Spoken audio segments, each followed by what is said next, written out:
నమ్మలేకపోతున్నాను. అదే మొదట్లో కాస్త ఇబ్బందిగానే ఉంది, ఇప్పుడు బానే ఉందిరా. మన ఇంట్లో అయితే 2 పేపర్లే, ఇక్కడ 6 పేపర్లు.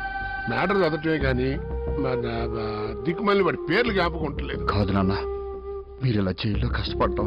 జైల్లో ఉన్న వాళ్ళందరూ కష్టపడుతున్నారని మీరు అందరూ అనుకుంటారు, కానీ మాకు పొద్దున్నే బెడ్ కాఫీ, ఇష్టం ఉన్నా లేకపోయినా తినాలి, బ్రెడ్ ముక్కలు. అంతెందుకు ఎక్సర్సైజ్ చేయండి అని డాక్టర్ గారు ఎన్నిసార్లు చెప్పారు, నేను విన్నానా? కానీ ఇక్కడ పొద్దు నుంచి సాయంకాలం దాకా కష్టపడటంతో ఫుల్ ఫిజికల్ ఎక్సర్సైజ్.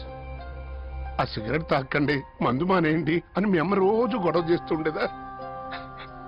ఆ దేవుడు మీ అమ్మ మాట విన్నాడరా. మరి ఇక్కడ no drinking, no smoking, full అదే స్ట్రిక్ట్ డిసిప్లిన్. లేదు నాన్న, త్వరలో కోర్టులో డబ్బు కట్టి విడిపించేస్తాను.